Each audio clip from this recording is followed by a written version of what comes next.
유기성 목사입니다.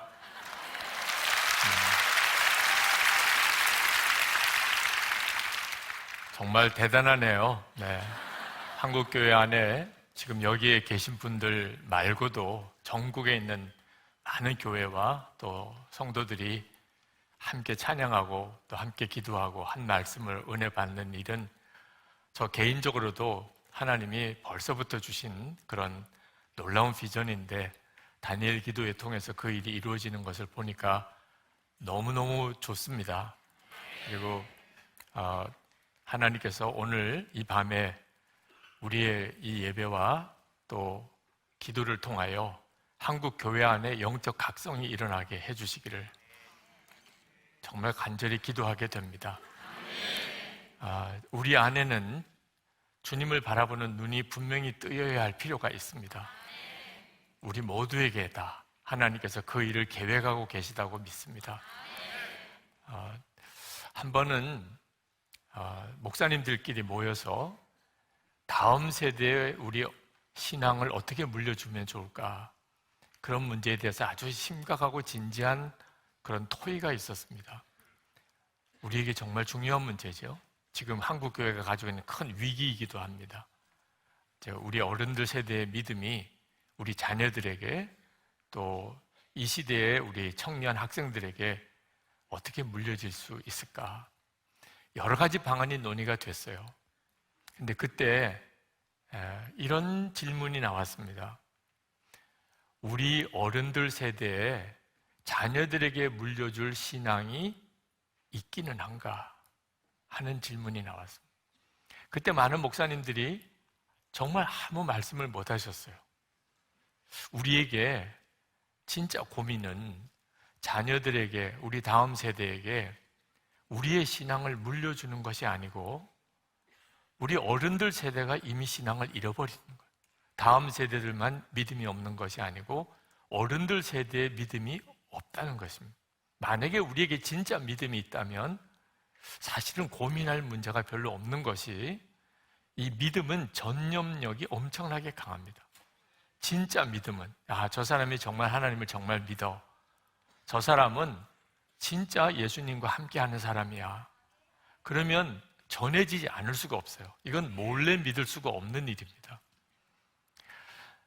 예수님께서 요한복음 15장 5절에 말씀하시기를 나는 포도나무고 너희는 가지라, 그가 내 안에 내가 그 안에 거하면 그러면 사람이 열매를 많이 맺나니 나를 떠나서는 너희가 아무것도 할 수 없습니다. 그렇게 말씀하셨는데, 여러분의 지금 현재의 신앙생활은 이 말씀대로입니까? 예수님은 포도나무고 나는 가지고, 나는 주님 안에 주님은 내 안에 그렇게 거하고 계셔서 여러분의 삶에는 열매가 많이 맺습니까? 우리는 예수 믿는 것에 대한 명확한 정의를 주님으로부터 듣고 있습니다. 다 알고 있는 내용이에요. 저는 어릴 때부터 교회, 아버님이 목사님이니까 교회에서 살았는데 교회에서 보았던 가장 많은 이미지가 포도송이에요. 포도송이. 어린이 예배실에 항상 걸려 있었어요. 그래서 그 포도알 하나를 전도해 오면 받고, 암송해 오면 받고, 예배 시간에 안 떠들면 받고, 그래서 그 포도송이를 거기다가 붙이고서 포도송이가 다 차면 공책 하나 받고 연필 하나 받고 그러던 시절에, 그러나 예수님이 포도나무고 내가 가지라는 것은 정말 믿어지지 않았어요.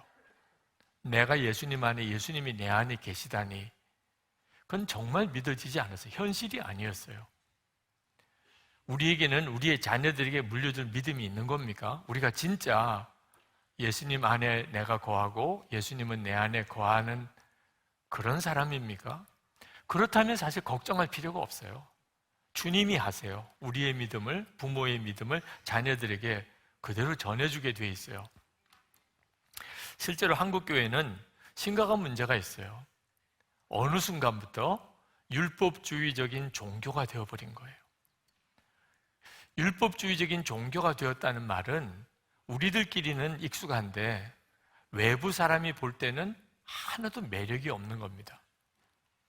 우리가 다른 종교의 어느 종교 시설에 들어가 보면 그냥 여기는 그 사람들끼리 열심히 종교 생활을 하는 곳이구나, 그 정도는 이해가 되지만 좋은 느낌이 안 들잖아요. 우리의 자녀들 또 불신자들이 어느 순간에 교회를 그렇게 느끼게 됐다는 거예요. 제가 처음 전도사 때 그때 우리 감리교회 지방회에 참석을 했다가 엄청 울었습니다. 은혜 받아서 온 게 아니고 그렇게 싸우셨어요. 목사님, 장로님들이 대표이신데 왜 싸울 일이 있을까 싶어요. 뭐 무슨 사정이 있으셨겠죠. 언성을 높이고 마이크를 뺏고 그렇게 회의가 난장판이 되었습니다. 자, 그런데 더 심각한 것은 예배 순서가 됐어요. 그렇게 회의 중에 예배 드리는 돌아가신 장로님의 추도 예배 시간이 되었습니다. 그렇게 싸우다가 이제는 갑자기 예배를 같이 드리는 거예요. 여러분 중에는 웃으시는 분도 있지만 저는 그때 그렇게 눈물이 나도 이게 가능한 일인가? 이게 이렇게 예배 드릴 수 있는 상황인가? 하나님은 그냥 우리가 예배 시간에 찬송 부르자 그러고 기도하자 그러면 그냥 다 받으시는 하나님이신가? 그렇게 예배가 끝나고 다시 싸우는 거예요. 이것이 율법주의적인 종교가 되어버린 겁니다. 싸우는 것도 열심이 있어야 싸워요. 열심은 대단해요. 뭔가 지키는 데는 정말 목숨을 걸어요. 그런데 평안도, 기쁨도, 감사도, 사랑도 없어요. 목사님들만 비난할 일이 아닙니다. 여러분들은 예수님 여러분 안에 계시다고 그렇게 믿잖아요. 그죠? 주님은 포도나무고 나는 가지라고 그렇게 고백하시잖아요. 그런데 왜 집에서는 그렇게 소리를 질러요? 왜 부부싸움은 그렇게 오래 해요? 아니, 예수님 여러분 안에 계시면, 주님 내 안에 계신 것을 진짜 믿으면 할 말이 있고 못할 말이 있는 거죠. 주님 마음에 모시고 할 일이 있고 못할 일이 있는 거잖아요. 머리로는 그렇게 알고 있고 믿는다고는 말하지만 실제가 아닌 거예요. 저는 목사의 아들로 목사가 될 사람이었습니다. 큰아들이라고 부모님이 하나님께 낳자마자 바쳐버리셨어요. 저하고는 아무 의논도 없이 당신들이 다 결정하시고, 저 같은 경우는 그냥 목사가 되든지 무지 매 맞고 목사가 되든지 둘 중에 하나밖에 안 된다는 거예요. 어린 나이에도 매 맞고 목사 되는 것보다 그냥 고등학교 졸업하고 신학교 가야 되겠다, 너무 결론이 확실하게 왔어요. 그러나 제 마음속에 정말 아무런 기쁨이 없이 그저 시키는 대로 잘하는, 겉으로 보는 모범생이죠. 저는 그 정도도 믿음이 좋은 거라고 생각했어요. 빗나가지 않고 그저 부모님 어른들 시키는 대로 다 하면 그게 믿음 좋은 거잖아요. 이렇게 생각을 했었습니다. 그런데 제가 군목 훈련 받다가 고관절이 부러지는 중상을 입고 장애인이 될 거라는 판정을 받았어요. 수술을, 이제 응급수술을 들어가야 되는데 아버지가 찾아지더라고요. 수원에 있는 저희 부친이 목회하시는 아버님에게 어떻든지 연락을 드려서 저를 좀 큰 병원, 좋은 병원에서 제대로 수술을 받으면 그러면 좀 낫지 않을까, 그런 생각밖에 없었어요. 그러나 저를 위해서 아버님에게 연락해 줄 사람이 아무도 없었습니다. 결국은 이제 수술을 받기 준비실에 들어갔는데 그때서야 하나님 생각이 나는 거예요. 그리고 큰 소리로 하나님! 3번이나 하나님을 불렀습니다. 아무런 대답이 없었어요. 제가 믿는다고 생각했던 하나님, 목사인데 당연히 그렇잖아요. 아무런 응답을 제가 들을 수가 없었어요. 저에게 있어서 하나님이 실제가 아니셨어요. 그때 엄청 울었어요. 장애인이 되는 게 너무 두려워서가 아니었어요. 그건 아무것도 문제가 안 됐어요. 나는 과연 진짜 하나님을 믿는 사람인가? 하나님도 안 믿는 목사, 그게 너무 비참했어요. 그게 저의 회심의 시작이었습니다. 실제로 하나님을 안 믿으면서도 믿는 줄로 알았던 것. 예수님은 나의 포도나무시고 나는 예수님의 가지다, 그런 줄로 알았는데 실제가 아닌 것. 지금 한국교회의 위기예요. 한국교회의 위기는 교인 수가 줄어드는 것, 다음 세대들이 교회를 떠나는 것, 엄밀히 말하면 그것도 아니에요. 지금 교회 안에 나와 있는 교인들이 그냥 종교생활화 되어 가고 있는 거예요. 우리는 그래도 그래 주일이면 교회 나오는 거, 11조 드리는 거, 또 기도에 참석하는 거, 교회 봉사하는 것, 이런 것들로 겨우 우리의 믿음을 겨우 지키고 있는, 나는 그래도 예수님을 믿어, 그렇게 자기 스스로를 위안 삼는 거죠. 이 겉으로 종교생활을 하는 것은 다른 종교도 얼마든지 열심히 대단해요. 우리보다도 더 철저하게 지키는 거 대단한 종교들 한둘이 아니에요. 이단들도 그렇습니다. 진짜 우리 안에 주님이 살아계셔서 어떤 형편과 처지에도 평안하고 어떤 상황에도 기쁘고 감사하고 은밀한 죄는 다 끝났고 이제는 원수도 사랑할 수 있고 이런 역사가 우리에게 있나 하는 거예요. 예수님께서 지금 우리 안에 계신데 왜 우리는 이처럼 예수님을 모시고 사는 사람처럼 못 사는 걸까요? 왜 이런 일이 벌어지는 걸까? 그래서 많은 성도들이 예수님이 자기 안에 계시다고 그거 확신을 갖지 못해요.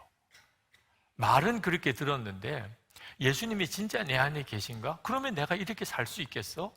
그렇게 생각하는 거예요. 예수님은 분명히 우리 안에 계세요. 여러분 오늘 이렇게 이 자리에 오신 것, 또 영상으로 이 다니엘 기도에 참여하시는 것만 봐도 주님이 하시는 거예요. 여러분이 오늘 이 시간을 사모하는 그 마음을 누가 주신 거죠? 주님이 주신 거예요. 우리 안에 주님의 역사는 분명해요. 그런데 왜 우리는 예수님을 모시고 사는 사람답게 못 사는 거죠? 이유가 하나 있어요. 분명히 주님은 말씀하시기를 예수님이 내 안에 계신다는 것 전에 먼저 우리가 예수님 안에 거하면 그러면 예수님께서 내 안에 계시겠다고 그렇게 말씀하십니다. 그러니까 우리가 먼저 예수님 안에 거하는 것에 대해서 너무 소홀히 생각하는 거예요. 예수님이 내 안에 계시다면 왜 역사 안 해주시는 거야? 그렇게만 주님께 답답하게 외치는 거예요. 여러분, 우리가 낙심하고 시험 들고 영적으로 메마른 것은 사람 잘못 만나서 그런 거 아닙니다. 환경이 어려워서 그런 거 아니에요. 정말 속으면 안 돼요. 예수님께서 명확하게 말씀하셨어요. 왜 우리가 메마르고 시험 들고 영적으로 그렇게 어려움 꺾어지는 그런 삶을 사는가? 요한복음 15장 6절에 사람이 내 안에 거하지 아니하면 가지처럼 밖에 버려져 마르나니 사람들이 그것을 모아다가 불에 던져 사르느니라. 딱 하나예요. 우리가 예수님 안에 거하지 않으니까, 그러니까 우리가 예수님 모시고 사는 사람답게 못 사는 거예요. 우리에게 있어서 정말 중요한 문제는 우리가 예수님 안에 거하는 것을 반드시 해야 하는 거예요. 이 점이 한국교회의 영적 각성의 열쇠입니다. 예수님은 이미 우리 안에 계세요. 한국교회를 떠나지 않으셨어요. 한국교회를 떠나셨다면 이런 다니엘 기도회가 있을 수도 없어요.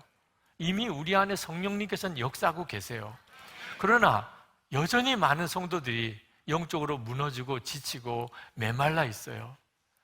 자신이 주님 안에 거하는 것에 대해서 명확하지 않기 때문입니다. 그러면 어떻게 하는 것이 주님 안에 거하는 걸까요? 어떻게 하는 게 주님 안에 거하는 거죠? 아주 간단해요. 정말 주님 안에 내 모든 것을 다 맡기는 거예요. 주님 안에 거한다. 여러분, 기차 안에 거하면 그러면 그냥 기차에 다 맡기고 자리에 가만 앉아 있는 거예요. 기차 안에 타서 빨리 가려고 뛰어가는 사람이 있나요? 바보가 아닌다면은 그냥 자리에 앉아 있으면 기차가 부산으로 저 광주로 다 실어다 줘요. 비행기 안에 거하면 어떻게 되죠? 빨리 가려고 막 열심히 날갯짓을 해야죠. 그런 사람 없어요. 비행기를 탔으면 그냥 자리에 앉아 있기만 하면 비행기가 저 제주도로, 일본으로, 미국으로 데려다 주는 거잖아요. 내 안에 거하라. 예수님 안에 거하라. 똑같아요. 이제는 내 삶을 예수님께 완전히 맡기는 거예요. 내 판단과 생각과 계획, 감정 싫고 좋은 거, 모든 것을 이제는 주님께 다 맡겨요. 주님 마음대로 해요. 주님 마음대로 사는 것. 사도 바울은 그것을 갈라디아서 2장 20절에서 이렇게 말씀합니다. 내가 그리스도와 함께 십자가에 못 박혔나니 이제는 내가 사는 것이 아니요 오직 내 안에 그리스도께서 사시는 것이라. 이제 내가 육체 가운데 사는 것은 나를 사랑하사 나를 위하여 자기 자신을 버리신 하나님의 아들을 믿는 믿음 안에서 사는 것이라. 이것이 바로 예수님 안에 거하는 거예요. 요한복음 15장 4절 5절과 갈라디아서 2장 20절을 놓고 보면 명확하게 알 수 있어요. 예수님이 우리 안에 거하시는 것, 그것은 똑같이 언급하고 있어요. 예수님은 내 안에 거하라 하시고 사도 바울은 이제는 내가 산 것 아니요. 이게 같은 뜻이라는 거예요. 예수님 안에 거하는 사람은 어떤 사람입니까? 이제는 내가 사는 거 아닙니다. 나는 죽었습니다. 이 고백이 명확한 사람. 이제는 예수님이 내 생명이시고 나는 왕을 모시고 사는 사람입니다. 이 고백이 되는 것이 예수님 안에 거하고 예수님은 우리 안에 거하는 것. 나는 죽고 예수로 사는 삶입니다. 안타깝게도 많은 성도들이 이 예수님과 함께 죽는 것이 어렵다고 이야기를 해요. 목사님, 정말 죽는 거 힘들어요. 죽어야 하긴 하겠는데 죽는 거 너무 힘들어요. 그렇게 고백해요. 완전히 속는 거예요. 죽는 게 힘든 게 아니에요. 안 죽으니까 힘든 거지. 죽으면 너무 쉬워요. 삶이 문제가 될 게 아무것도 없어요. 나는 죽었습니다. 그럼 뭐가 문제가 돼요? 안 죽은 상태에서 주님 말씀대로 살려니까. 그러니까 용서도 힘들고 사랑도 힘들고 기쁨도 안 되고 감사도 안 되고 능력도 없고 맨 시험만 들고 그렇게 사는 거예요.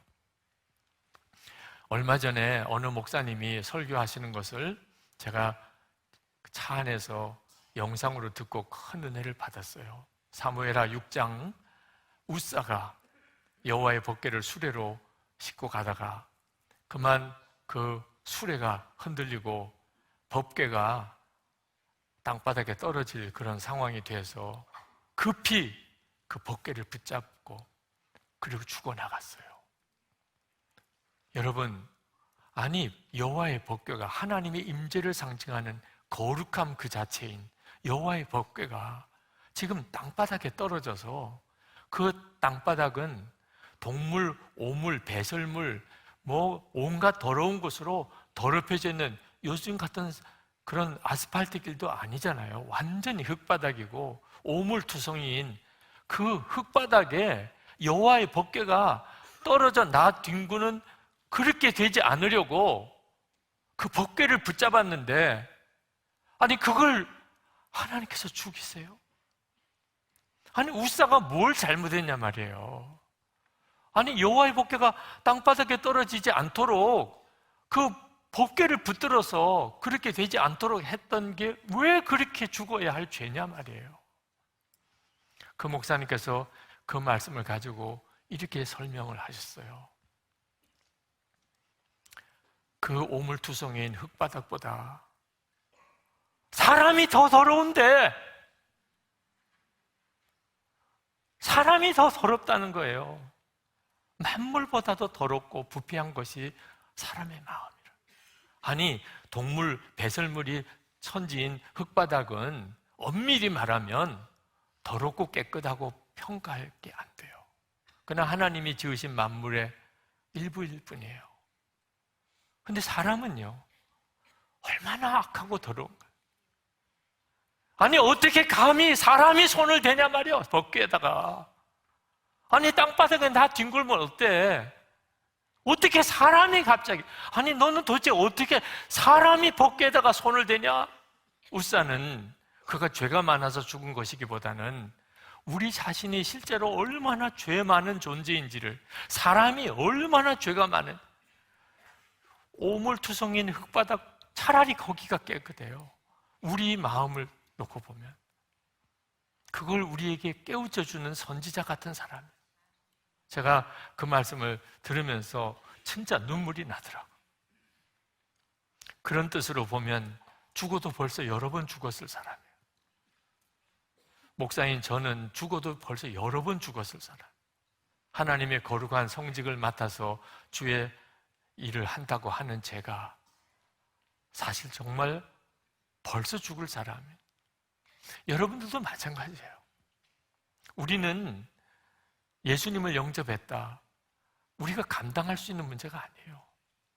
아니, 세상의 천지의 주제이신 만왕의 왕이신 거룩하신 하나님이 여러분 안에 와 계세요. 죽어도 벌써 여러 번 죽을 사람이에요. 그런데도 여전히 우리는 살아있어요. 십자가의 복음의 능력인 거예요. 우리를 죄에서 정결하게 하시고 저주에서 우리를 건지시고 하나님의 자녀가 되게 하신 전적인 은혜로 우리가 지금 살고 있을 뿐이에요. 이 사실을 알고 나면 죽는 게 뭐가 어려우냐 말이에요. 아니, 죽어도 벌써 여러 번 죽었을 사람, 이제는 죽고 말고가 문제가 안 되는 거예요. 이미 우리는 죽은 자, 이걸 하나님이 정하셨어요. 이제 앞으로 죽을 게 아니고 이미 죽은 자. 우리는 그 사실을 믿기만 하면, 나는 죽었다고 믿기만 하는, 그게 바로 예수님 안에 거하는 거예요. 시험이 생길 때, 문제가 생길 때, 부부싸움이 일어날 때, 자녀들 때문에 어려울 때, 교회 안에서 교우들 사이에 문제가 생겼을 때, 세상에 나가서 별의별 어려운 핍박, 환난을 당할 때, 어떤 상황에서라도 나는 이미 죽었습니다. 예수님 안에 나는 거할 뿐입니다. 그 다음부터 주님이 역사하십니다. 우리 안에 계시는 주님의 역사가 그때부터 나타나는 거라는 거예요. 예수님을 믿는 우리가 해야 될 일, 지금 우리가 진짜 해야 될 일, 정말 예수님 안에 거하는 삶을 사는 겁니다.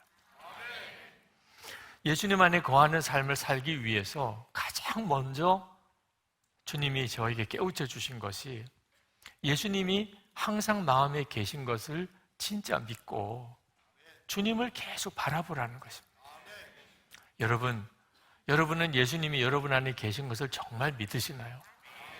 그러면 오늘 아침에 눈을 떴을 때 처음 예수님 생각부터 하셨나요? 여러분 안에 계시잖아요.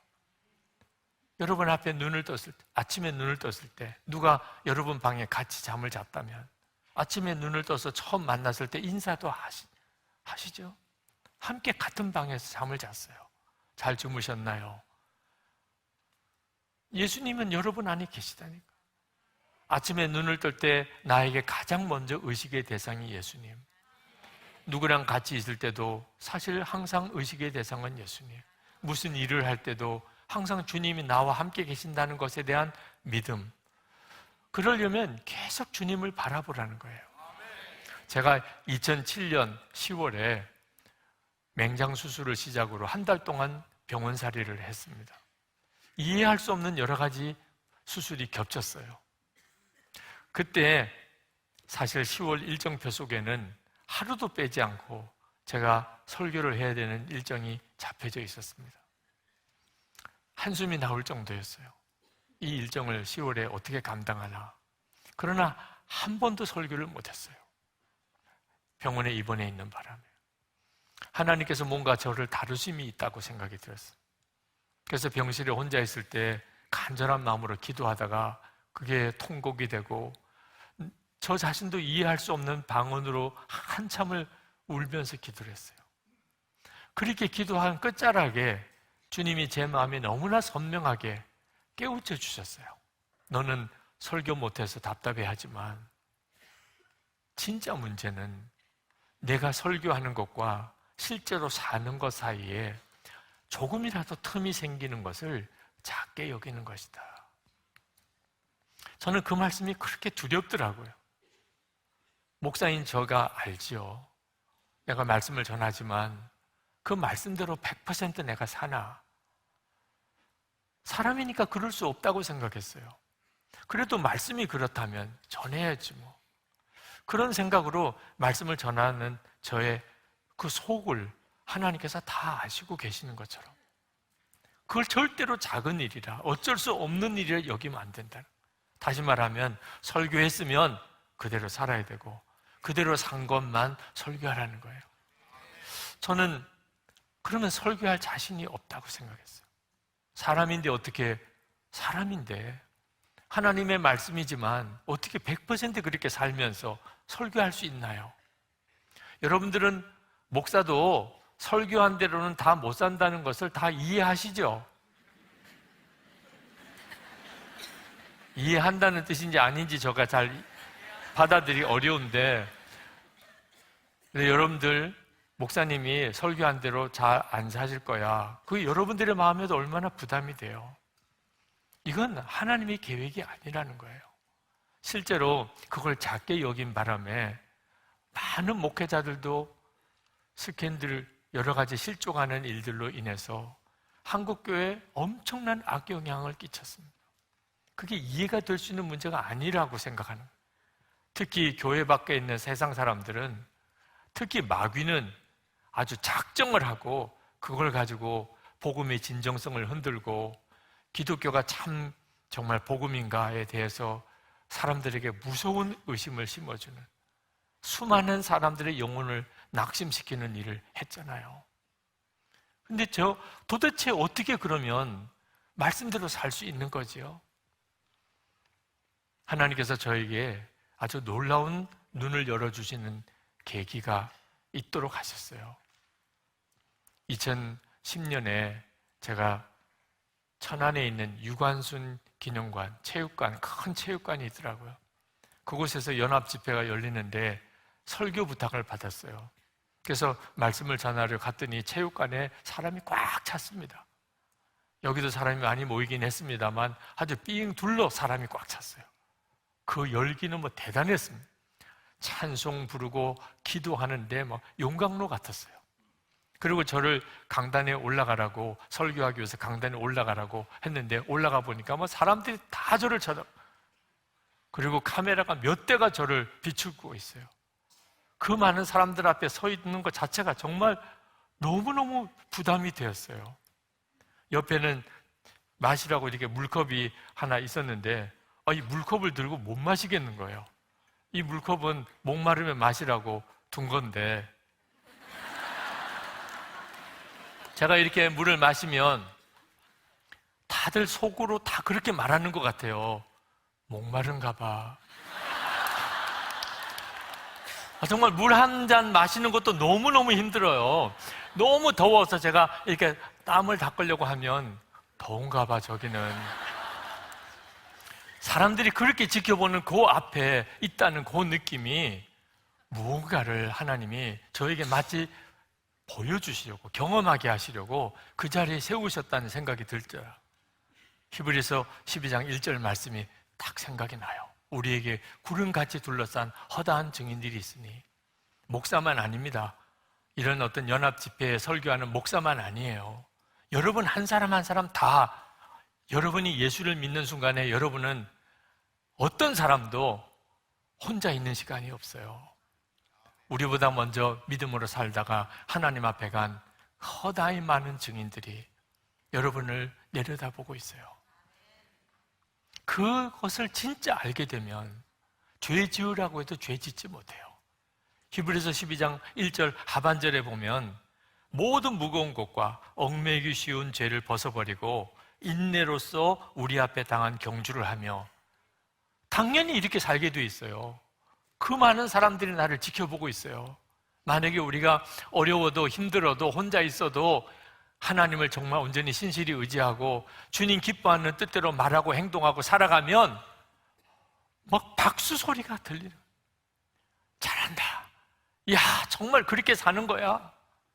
그런데 만약에 우리가 아무도 안 본다고 엉뚱한 죄, 은밀한 죄, 혈기를 부리고 서로 싸우고 욕심을 부리고 세상을 기웃거리고 그러면 탄식이 들리는 거예요. 너 그렇게 하면 안 되는 거야. 여러분 그 소리가 들리시나요? 이제는 실상을 알아야 돼요. 우리의 육신의 눈으로, 육신의 귀로 보고 듣는 것만 전부가 아니에요. 야, 그렇겠구나. 이 사실을 알고 나면 말씀대로 안 살 수가 없어요. 사람들이 다 보는 앞에서 죄 지을 사람이 누가 있어요? 그런데 더 중요한 문제는 바로 그 다음 절이에요. 히브리서 12장 2절 말씀. 믿음의 주요 또 온전케 하시는 이인 예수를 바라보자. 사람들의 눈은 겉으로만 잘하면 돼요. 겉으로만. 사람들이 지켜보는 앞에서 겉으로만 잘하면 돼요. 근데 우리 안에 예수님이 계세요. 내 마음과 생각도 다 알고 계세요.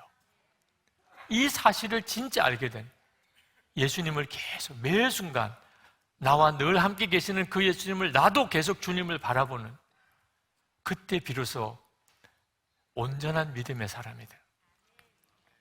하나님, 그렇습니다. 어떻게 예수 믿는 우리가 더 이상 죄에 기웃거리지 않고 유혹 앞에 넘어지지 않고 온전할 수 있는지를 주님 이제는 알겠습니다. 제가 그때 그 유관순 기념관에서 열렸던 그 집회 때 은혜 말씀을 제가 전하려고 갔었지만 사실 제가 가장 은혜를 받았어요. 눈이 완전히 열렸어요. 그리고 시작한 게 예수 동행 운동이에요. 주님을 바라보는 눈, 계속 주님을 바라보고 살자. 일기를 써가면서 매일 점검하고 살자. 그렇게 살아보기를, 한 달을 살아보고 1년을 살아보고 10년을 살아보라. 나는 죽고 예수로 사는 것이 되는지 안 되는지, 나는 주님 안에, 주님은 내 안에 거하시는 것이 실제인지 아닌지를 그때 가서 해보란 말이에요. 저는 제 속에 있는 내면의 은밀한 죄와의 싸움이 정말 무섭고 치열했어요. 목사가 될 사람이었고 또 저도 목사고, 그런데 제 속은 말할 수 없이 더러워요. 저는 교인들을 정말 속이고 살았어요. 생긴 게 착하게 생겨가지고 착한 줄로 알아요. 우리 교인들은 저를 착한 줄로 알아요. 저는 그게 너무 두려워요. 사람이 착한 거하고 진짜 착하게 생긴 거하고는 완전히 딴 거잖아요. 여러분, 사기꾼이 괜히 사기꾼이 아니에요. 겉은 멀쩡하게 생겼는데 말은 또 진실하게 하는데 속은 진짜 악한 사람들이 얼마나 많습니까? 하나님, 제가 교인들을 평생 속이고만 살게, 이게 너무너무 두려운 거예요. 하나님께서 그때 제게 주신 말씀이 내 안에 거하라는 거예요.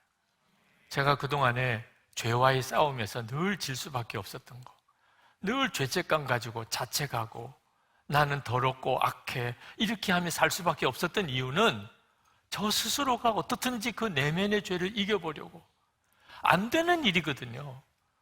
아니, 사람이 자기의 내면의 죄까지 이길 수 있다면 예수님의 십자가에 왜 돌아가셨어요? 우리 스스로가 그걸 이길 수 있다면, 이미 안 되는 일을 저 스스로 어떻든지 해보려고 제 성실과 열심과 그리고 제 자신의 결심으로 해결해 보려고, 주님께서 내 안에 거하라. 그러면 나도 너희 안에 거하리라. 그 말씀을 정말 복음이었어요, 저에게는. 그래서 저는 저 자신의 말할 수 없이 추하고 더러운 제 내면을 있는 그대로 주님 앞에 고백했어요. 하나님, 저는 늘 죄에 넘어지는 자. 하나님, 저는 너무너무 큰 실패자입니다. 그런데 그냥 주님 안에 거하라 하시니까 저는 주님 안에 거할 겁니다. 그냥 주님 안에 앉아 있겠습니다. 저를 다시 죄에 넘어지지 않고 저를 죄에서 승리하게 하실 분은 제가 아니고 주님이십니다.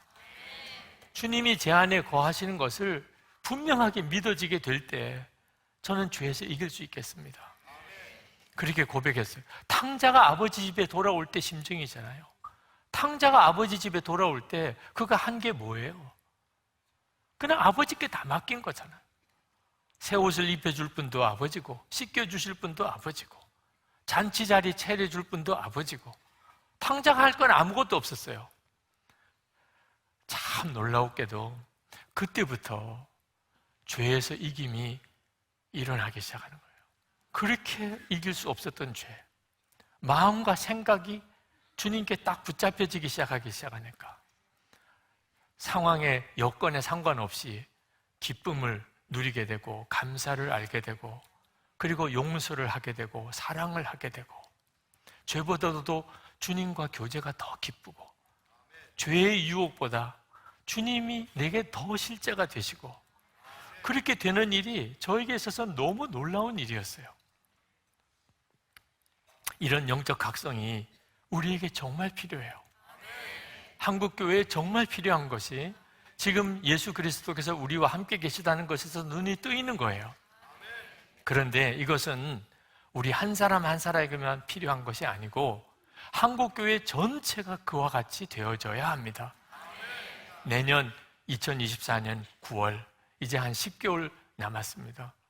엄청난 일이 한국에서 일어나요. 전 세계 220개 국가 5천 명이 넘는 복음주의권의 지도자들, 목회자들, 선교사님들, 평신도 지도자들, 청년들 한국으로 옵니다. 그냥 세계 교회 대표 그 정도가 아니에요. 복음주의권의 지도자들이에요. 성경의 절대적인 진리를 믿고 예수 그리스도가 유일한 구주임을 믿고 선교의 가장 먼저 우선 과제는 전도라는 사실, 영구원이라는 사실을 정말 붙잡고, 그러나 이 사회의 책임도 우리가 분명하게 지자. 사회도 변화시키자. 나라도 변화시키자. 환경 문제도 우리가 책임지자. 이런 분명한 의식이 있는 세계 복음주의권의 지도자들이 5천 명이 한국에 와요. 영적 폭탄이 터지는 것과 같아요. 이 엄청난 일이 이제 10개월 뒤에 우리 한국에서 일어납니다. 4차 로잔 대회가 한국에서 열려요. 여러분, 한국에서 4차 로잔 대회, 예수님이 다시 재림에 오실 때, 그때까지 한 족속, 한 민족에게라도 복음이 전해지고 한 사람에게라도 더 영혼이 구원되는 역사, 이 땅에 하나님의 나라가 이루어지는 일을 위하여 교회와 성도들이 쓰임받는 그 일을 위하여 전략을 짜고 새로운 패러다임을 우리가 만들고 변화되는 환경에 대해서 대처할 수 있는 그런 지혜를 간구하는 너무너무 중요한 선교 대회예요. 그런데 이런 대회가 한국에서 열리게 되는 일이 하나님의 계획이 없을까요? 이건 말도 안 되는 일이에요. 하나님이 아무 생각 없이 그래 한국에서 한번 열어봐 이랬을 수가 없는 거예요. 하나님이 한국에 이 4차 로잔 대회가 열리게 했다는 뜻은 무슨 뜻이에요? 이 한국 교회 안에 똑같은 영적 각성이 일어나게 하시려고 그 일을 하신 거죠. 이 4차 로잔 대회의 주제가 뭐냐면 교회여 다 함께 그리스도를 선포하고 나타내자. 조금 더 풀어서 설명을 드리자면 전 세계에 있는 모든 교회가 다 함께 그리스도가 이 땅을 통치하고 있음을 선포하고 우리의 삶을 통하여 예수 그리스도를 나타내자는, 이것이 앞으로 선교의 과제예요. 목표예요. 그렇다면 한국 교회가 그리 돼야 되는 거죠. 우리는 결혼식 그냥 행사만 주관하는 결혼업체처럼 그 결혼업체 직원들 열심히 결혼식 다 진행하지만 자기 결혼식은 아니에요. 자기 집안 결혼식도 아니에요. 이렇게 행사로만 우리가 이 로잔 대회를 치를 수가 없잖아요. 우리의 일이 되어야 되는 거죠. 하나님 앞에 그 일을 위해서 정말 간절한 마음으로 기도했습니다. 하나님은 이 일을 이루시는 하나님이시라고 믿어져요. 그래서 이미 한국 교회 안에 이 로잔 대회를 위한 기도가 들어갔어요. 그리고 한국 교회가 영적으로 각성되도록 벌써부터 1년 동안의 중보 기도가 들어갔습니다. 오늘 여러분 모두 또 이 다니엘 기도에 참여한 여러분 모두도 다 이 일을 위해서 같이 기도해 주시기를 정말 부탁을 드리는 심정이에요. 그런데 10개월 남았는데 한국교회 영적 각성이 일어날 수 있을까? 여러분 그게 가능할까요? 10개월 남았는데 그동안 한국교회를 위해서 그렇게 기도했는데도 아직까지 한국교회가 뚜렷한 영적 각성의 어떤 변화의 계기가 잘 안 보이는데 과연 남은 10개월에 무슨 역사가 일어나겠어요? 그런데 여러분 그렇지 않아요. 우리가 우리 안에 계신 주님의 인도를 정확하게 받기 시작하면 반드시 한국교회는 10개월도 너무나 긴 기간이에요.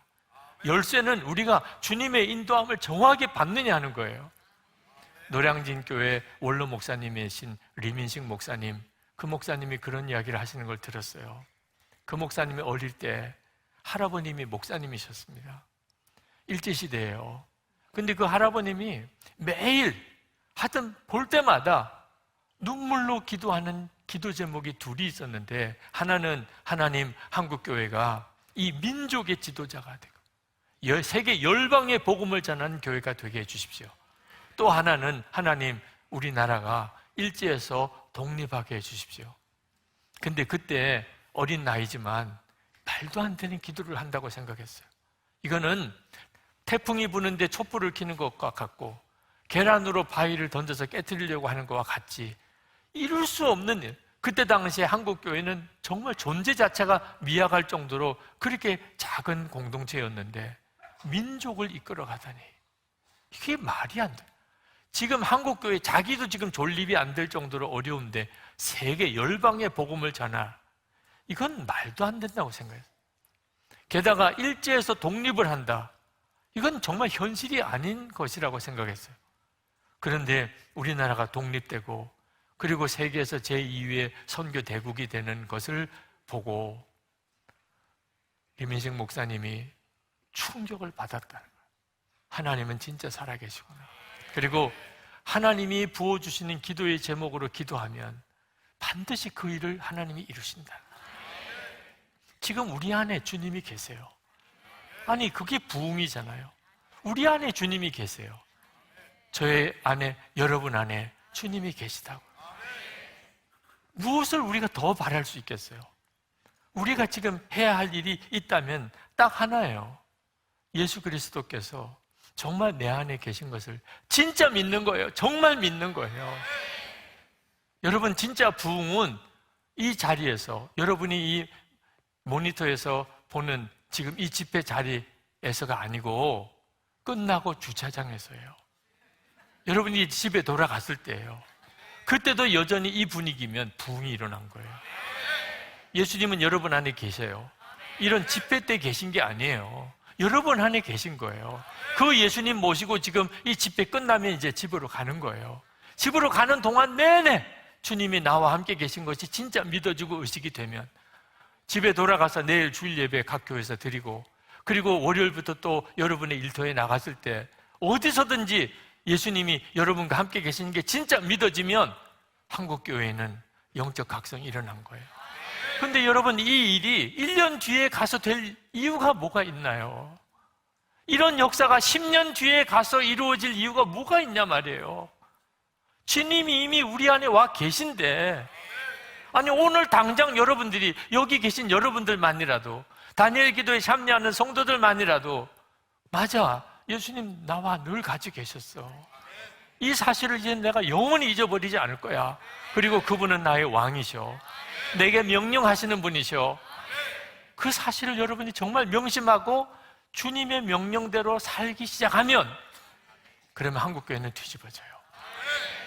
저는 신학교 다닐 때 한국교회 부흥 역사를 도서관에서 레포트 쓰다가 도서관 바닥에 무릎을 꿇고 얼마나 울었는지 몰라요.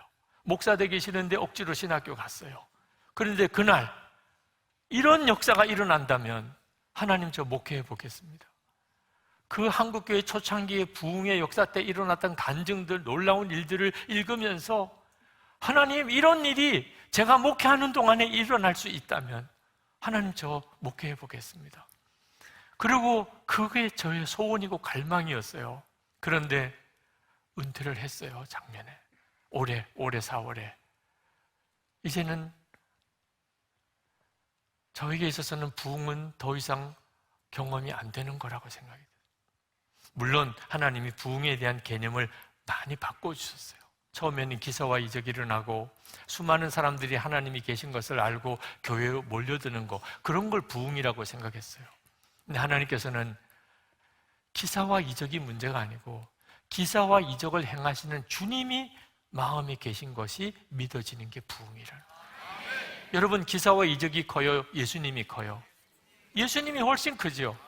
그 예수님이 지금 여러분 안에 계시잖아요. 이 사실이 진짜 믿어지는, 항상 믿어지는, 항상 의식이 되는 거, 그게 부흥이라는 거예요. 그래서 예수 동행 운동을 시작을 했지만, 그러나 너무 아쉬워요. 이렇게 끝나는 게 너무 아쉬워요. 한 번은 기도하는데 그렇게 눈물이 나요. 은퇴하고 이제는 제가 후임 목사님에게 교회 목회를 다 이제 넘겨드리고, 그리고는 마음이 뭔지 모르는 허탈감이 있어요. 근데 그때 하나님께서 저에게 이미 부흥은 내 안에 있잖아. 깜짝 놀랐어요. 그걸 몰랐어요. 그렇게 생각은 하면서도 실제가 아니었어요. 여러분, 사도행전 시대에 초대교회 성도들 지금 한국에 와보면 다 기절할 거예요. 이렇게 예수 믿는 사람이 많을 수 있어? 그 초대교회 당시 때 예수 믿으면 그냥 순교해야 되고 쫓겨나야 되고 그러던 시절, 예수 믿는 사람 찾아보는 게 얼마나 어려웠어요. 지금 보세요. 이렇게 많아요. 모세, 아브라함, 다윗, 성경에 나오는 믿음의 영웅들. 그러나 그들 시대에 이 지구상에 여호와 하나님을 진짜 참 하나님이라고 믿는 사람은 유대 민족 고들밖에 없었어요. 그런데 지금은 온 세상 열방에 여호와 하나님을 믿는 사람이 이렇게 많잖아요. 천국에서 아브라함과 모세와 다윗은요, 우리를 보고 너희들이 부럽다고 할 거예요. 성령의 시대에 살고 있는 거예요. 우리 안에 지금 부흥의 엄청난 강이, 우리 속에 부흥의 엄청난 강이 흐르고 있어요. 여기 계신 여러분들만이라도 정말 우리가 이 세상에 태어난 것이 예수님, 주 예수님을, 그분을 알고 그분을 정말 사랑하고 예수님과 동행하기 위해서 태어난 것처럼 예수님 때문에 기쁘고 예수님 때문에 감사하고 예수님 한 분으로 만족하고 주님과만 동행하고 싶고 예수님과 동행하는 사람들을 만나면 너무 기쁘고 예수님을 알지 못하는 사람을 만나면 너무 애통하고 그렇게 평생 주님과 함께 살려고 오늘 여기 계신 여러분, 다니엘 기도에 참여한 여러분들만이라도 지금부터 그렇게 나가면 저는 오늘부터 이 땅의 영적 대각성이 한국교회 영적으로 뒤집어지는 일이 일어난다고 믿어요. 여러분, 예수님을 만나면 어떤 일이 벌어질까요? 여러분이 주님을 대면에 만나면 어떤 일이 벌어질까요? 모든 무거운 짐 다 벗겨질 거예요.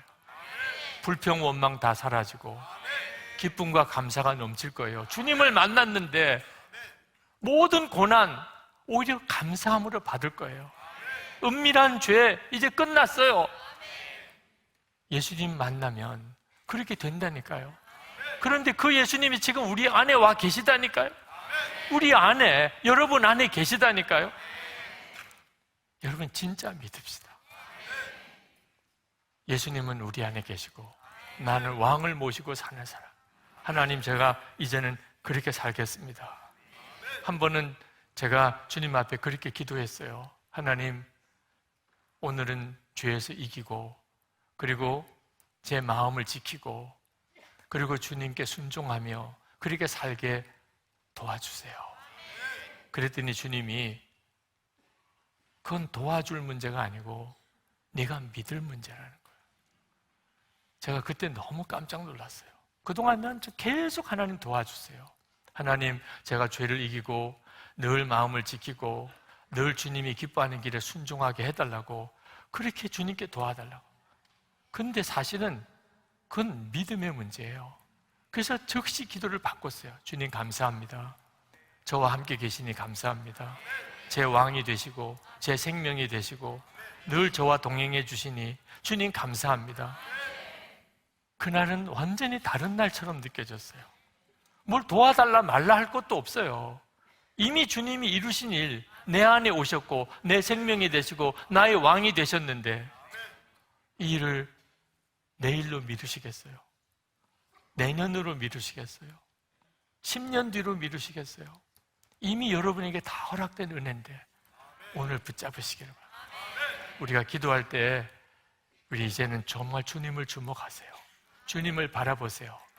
이 땅에 하나님 거룩한 영적 각성이 일어나고 그리고 세계에서 복음주의권 지도자들이 한국에 도착하는 그때 한국 교회는 이미 영적으로 완전히 달라져 있게 해주세요. 그들이 한국 교회를 보면서 교회가 다시 살아날 수 있음을 그들의 눈으로 생생히 목격하게 해 주옵소서. 기도하겠습니다. 아버지 하나님, 주님의 은혜를 찬양하고 또 찬양합니다. 하나님, 정말 가슴이 터질 안타까운 마음으로 섰습니다. 하나님, 이 땅 한국교회를 주님은 너무나 사랑하시고 다시 영적으로 우리를 일깨우시기를 원하심을 믿고 감사합니다. 주님이 행하실 그 일을 행하소서. 하나님, 이 자리에 세워주셔서 주님의 마음을 조금이라도 전할 수 있게 해주시니 감사합니다. 사랑하는 모든 성도들, 영상으로 이 집회를 함께 참여하는 성도들, 앞으로 영상을 볼 성도들까지 주 예수님을 주목하게 하소서. 이미 은혜 안에 있음을 알게 하소서. 예수님이 왕 되심을 알게 하소서. 하나님, 한국교회 4차 로잔 대회가 이제 10개월 뒤에 이 땅에서 열립니다. 그때 한국교회가 살아난 것을 증거하게 하소서. 이 땅에 새 역사가, 새 부흥이 일어났음을 전 세계 모든 복음주의권의 지도자들이 다 듣고 목격하게 하여 주옵소서. 저희도 살고 이 나라도 살고 세계 열방도 살아나게 하여 주시옵소서. 주 예수 그리스도 이름으로 간절히 기도합나이다. 아멘.